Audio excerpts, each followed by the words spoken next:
అబ్బా ముక్కలు ఏమన్నా వస్తానే అరా ఖతర్నాకు నీకు.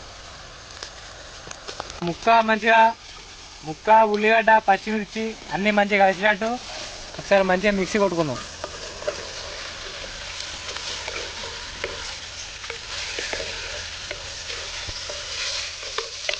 రైట్.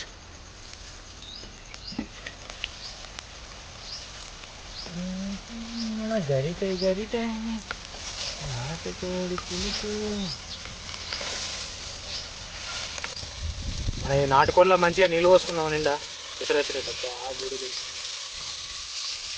మంచిగా నిండా నీళ్ళు పోసుకుంటే నాటుకోడి మంచిగా ఉడుకుతుంది, మనకు కూడా టేస్ట్ మంచిగా ఉంటుంది.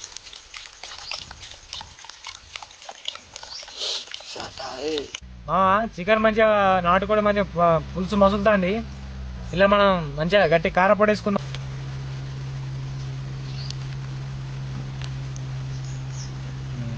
ఓకే,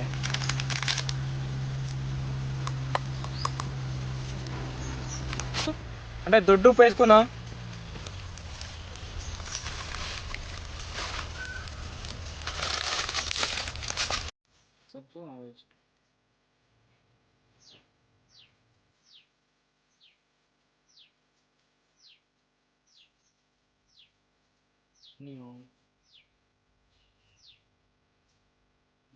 పెరిగేసుకుందాం. మనకు మంచిగా చికెన్ నాటుకోడి పులుసు గ్రేవీ కావడానికి మంచిగా పని చేస్తుంది.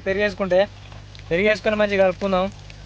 మన నాటుకోడి అనేది మంచిగా చిక్కగా ఉంటుంది, తినడానికి టేస్ట్ కూడా ఉంటుంది.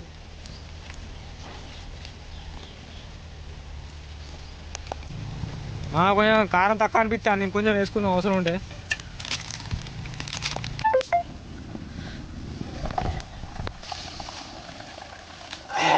కమ్మ వస్తాను కదా వాసన. ఇక మన కూర దగ్గర పడ్డట్టే ఇలా మనం దంచుకున్న గరం మసాలా వేసుకుందాం. అయితే కొంచెం మన కొత్తిమీర ఆకులు కూడా వేసుకుందాం, కూర కమ్మ ఉంటుంది. ఇంకా కొంచెం ఉడకనిద్దామా, ఉడికితే కమ్మ ఉంటుంది కూర, మనకు మంచిగా ఉడుకుతుంది, మనకు చిక్క వస్తుంది. రెడీ. మన చికెన్ కూర అయినట్టుందా చూద్దాం ఒకసారి. చికెన్ కూర చూద్దాం. ఆహా కమ్మ వస్తారా వాసన, దగ్గర పడవచ్చు. ఇక ఒకసారి టేస్ట్ అయితే చూద్దాం. మన చికెన్ కూర టేస్ట్ చూద్దామా. నాటుకోడి పులుసు కూర మరి ఉప్పు కారం అంత సై అయిందా లేదా. వావ్.